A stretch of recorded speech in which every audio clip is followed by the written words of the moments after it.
sanadkan 2008 ay xukuumadda deegaanka xooga saartay sameynta biyo xidheeno ka sokow dadka iyo dunyadaba sidoo kalena looga faa'iideysanayo dhinaca wax soo saarka beeraha si looga baxo saboolnimada isla markaana loo gaaro isku filnaansho ayaa waxa waqtigan si habsami leh degmooyinka deegaanka looga wada sameynta biyo xidheeno tiro badan oo uu kamid yahay biyo xidheenka tuulada waajiye ka tirsan degmada Jigjiga waqtigan dhismihiisa la wado isla markaana meel wanaagsan maraya waxaana biyo xidheenkani waaji booqasho ku tagay wafdi horkacay madaxweynaha dowladda Soomaaliya Itoobiya Mudane Cabdi Maxamuud Cumar oo ay socdaalkan ku eelinayeen wasiirka wasaaradda arrimaha federaalka iyo xoolo dhaqatada Jamhuuriyadda Dimuqraadiga Federaalka Itoobiya Mudane Kaasat Kalabrahan afayeenka golaha baarlamaanka dowladda Soomaaliya Itoobiya Mudane Maxamed Rashiid Isaaq iyo mas'uuliyiin kale waxayna wafdigani horkacay Mudane Cabdi Maxamuud Cumar madaxweynaha dowladda Soomaaliya Itoobiya halkaasi ku indhendheeyeen heerka uu marayo mashruucan biyo xidheenka waaji ee degmada Jigjiga oo waqtigan dhismihiisu meel wanaagsan marayo isla markaana fursado shaqo ka heleen bulshada tuuladani waxaana halwadeennada mashruucan uu madaxweynuhu ku booriyay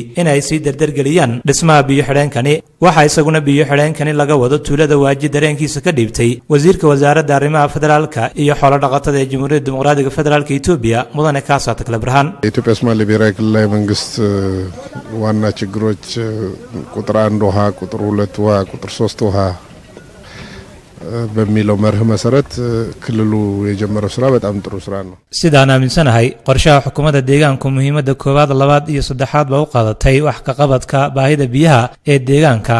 isla markaana fulinteedana ku dhaaqday waa arin aad u wanaagsan oo lagu farxo hawshan biyo xidheenada in lagu fuliyo miisaaniyadda iyo awoodda degmooyinka waxay kor u qaadaysaa awoodda fulineed ee degmooyinka iyo in degmooyinku ay ku tallaabsadaan horumar waara waxayna dowladda deegaanku wax ka qabashada baahida biyaha ee deegaankan ay ku bixisay miisaaniyad aad u badan ሌላው በጣም ደስ ያለኝ ነገር ደግሞ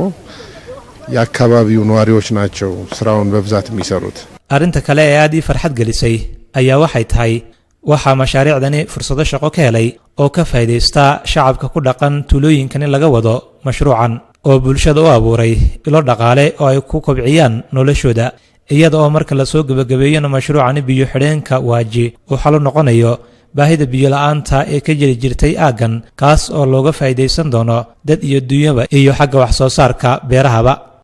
wafdigani oo horkacay madaxweynaha dowladda Soomaaliya Itoobiya Mudane Cabdi Maxamuud Cumar ayaa waxay sidoo kale socdaalkoodani ku booqdeen maajarka xoolaha ee laga dhisayo tuulada Harre ee degmada Jigjiga oo waqtigani gabagabo maraya iyadoo mas'uuliyiintan halkaasi ku indhendheeyeen dhismaha iyo qaybaha kala duwan ee uu ka kooban yahay maajarkani xoolaha oo loogu talagalay in xoolaha laga dhoofiyo isla markaana hal mar qaabili kara 100,000 oo neef oo noocyada kala duwan ee xoolaha ayaa waxa uu kaalin weyn ka qaadanaya dhinaca suuqgeynta xoolaha nool ee deegaanka taasi oo maajarkana loo dhameystiray qaybaha kala duwan ee sida goobaha xoolaha lagu baaro lagu daaweeyo iyo goobaha ay ku nastaan xooluhu waxayna wafdigu booqashadaasi kadib ku soo laabteen dhinaca xarunta deegaanka ee magaalada Jigjiga